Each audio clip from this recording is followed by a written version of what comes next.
بسم اللہ الرحمن الرحیم۔ السلام علیکم ورحمۃ اللہ وبرکاتہ۔ ناظرین کرام، امید کرتا ہوں آپ سب لوگ خیر و عافیت سے ہوں گے۔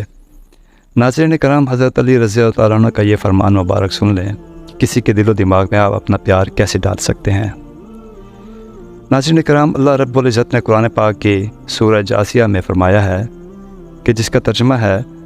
کہ اس نے تمہارے لیے جو کچھ آسمانوں میں ہے اور جو کچھ زمین میں ہے سب کو اپنی طرف سے ایک نظام کے تحت مسخر کر دیا ہے۔ تسخیر کا مطلب ہے کسی چیز کو تابع کرنا، عاجز کرنا، پست کرنا، بلا اجرت کسی کام پر اللہ کا دینا یا بغیر کسی معاوضے کی خدمت لینا۔ یہ سب چیزیں انسان کو بتایا جا رہا ہے کہ یہ کائنات کی ساری بزم فقط تمہارے لیے سجائی گئی ہے، اور اس لیے سجائی گئی ہے کہ تم اس میں تصرف کرتے ہوئے اپنی مرضی کے مطابق اسے استعمال میں لاؤ۔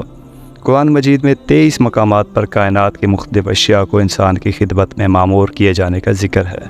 ان میں سے 19 مقامات ایسے ہیں جن میں پوری بنی نوع انسان کے لیے تسخیر کائنات کا تذکرہ ہے،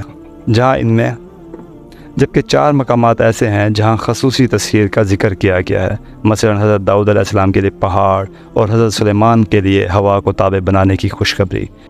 8 مقامات پر شمس و قمر کی تسخیر کا ذکر ہے، 3 مقامات پر کشتی کی تسخیر، 1 مقام پر دن اور 2 مقام پر دن اور رات، 1 مقام پر سمندر، 1 مقام پر بادل، 2 مقام پر نجوم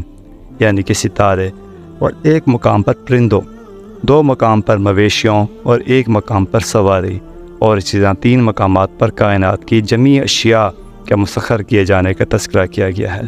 یہ سب کچھ اس بات کا واضح ثبوت ہے کہ یہ کائنات انسان کے لیے حوصلوں کا جولان گاہ ہے، اور اب یہ انسان کا امتحان ہے کہ وہ کس حد تک ہمت و جرأت کا مظاہرہ کرتے ہوئے تسخیر کائنات کا منصوبے کو عملی جامہ پہناتا ہے،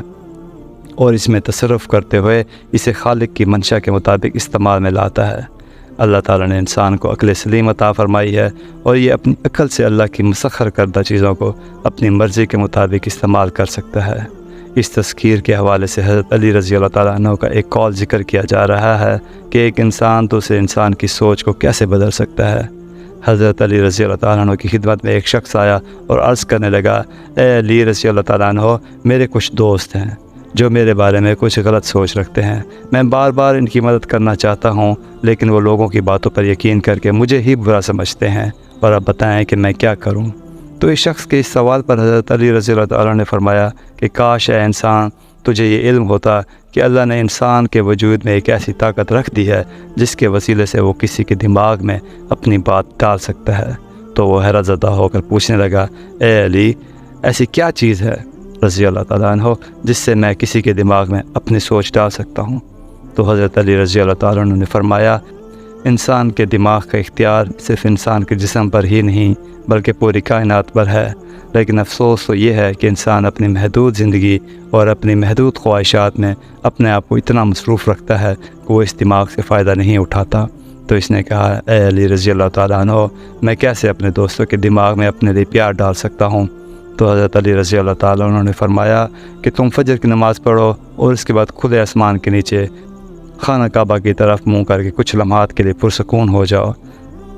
جب تک کہ تمہارے ماضی کی یادیں، تمہیں مستقبل کی فکر تمہارے دماغ میں ہو، اس وقت تک اپنی آنکھیں بند کر کے اس کائنات کی حرکت کو محسوس کرو، اور پھر اس کائنات کی جس خلقت کے بارے میں سوچنا چاہیے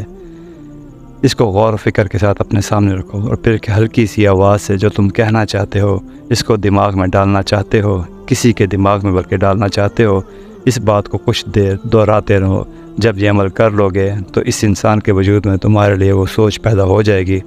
جو تم نے خود اس کے دماغ میں ڈالی ہوگی۔ اللہ ہم سب کا حامی و ناصر ہو۔ جزاکم اللہ خیر فی الدارین۔ السلام علیکم ورحمۃ اللہ وبرکاتہ۔